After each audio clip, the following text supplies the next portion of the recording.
વડોદરા ખંડેરાવ માર્કેટના પ્રમુખ તેમજ APMC market director, municipal councillor તેમજ સ્ટેન્ડિંગ કમિટી ચેરમેન રહી ચૂકેલા સુખદેવ પ્રેમાનંદ કાછિયા પટેલના તાજેતરમાં જ દેવલોક પામ્યા છે। ત્યારે વડોદરાના ખંડેરાવ માર્કેટ તેમજ એપીએમસી દ્વારા તેમના સ્મરણાર્થે સૂચિત રીતે આજરોજ બંને માર્કેટ બંધ રાખવાનો નિર્ણય લીધો છે।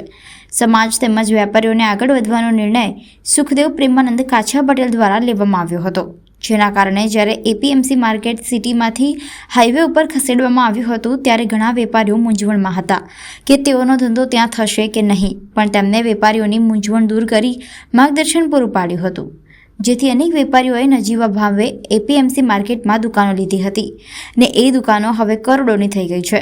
તેમના સચોટ માર્ગદર્શનથી આજે ઘણા વેપારીઓ ઘણા આગળ વધ્યા છે। સુખદેવ પ્રેમાનંદ કાછિયા એક એવું વ્યક્તિત્વ અને એવું નામ હતું જે સમાજમાં દરેકે દરેક વેપારીથી માંડીને બિઝનેસ માર્કેટ એટલે ખંડેરાવ માર્કેટના પ્રમુખ હતા અને એપીએમસી માર્કેટમાં ડિરેક્ટર રહી ચૂક્યા છે અને સમાજને વેપારીગણને આગળ લઈ જવા માટે એમને ખૂબ જ મહેનત કરી છે અને ખૂબ જ આગળ રહ્યા છે અને લોકોને ઉત્સાહભર્યો બધાને ધંધાકીય રીતે બધી રીતે માર્ગદર્શન આપીને છોકરાઓને આટલે ઉપર સુધી પહોંચાડ્યા છે। એપીએમસી માર્કેટ જ્યારે અહીંથી હટાવીને ત્યાં જવાનું થયું ત્યારે પણ ઘણા વેપારી મૂંઝવણમાં હતા કે આ માર્કેટ અહીંથી અમે ત્યાં જઈશું, અમારો ધંધો થશે કે ન થશે, પણ એક શિક્ષિત પ્રમુખ હોવાથી એમને બધાને સારું માર્ગદર્શન આપીને કીધું કે જ્યારે બહાર જશો તો તમારો ધંધો 4 ગણો વધશે। એ જ છે અત્યારે કે જે દુકાનો લોકોએ 5-5, 7-7 લાખમાં ત્યાં લીધેલી અત્યારે કરોડોના ભાવ વેચાય છે। એ જ વસ્તુ છે કે એમના સચોટ માર્ગદર્શનથી આટલા વેપારીઓ અમે ખૂબ જ આગળ છે। અમને આવા વ્યક્તિની ખોટ 100% સમાજમાં પડે છે।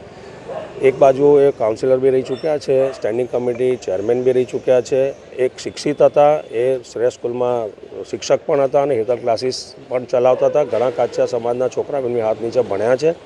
એટલે એક શિક્ષિત પ્રમુખ અને એવા વ્યક્તિની ખોટ 100% અમારા સમાજને ચાલશે અને એના જ માનમાં આજે અમે અહીંયા એપીએમસી માર્કેટ અને ખંડેરાવ માર્કેટ એમના શ્રદ્ધાંજલિ સ્વરૂપે બંધ રાખ્યું।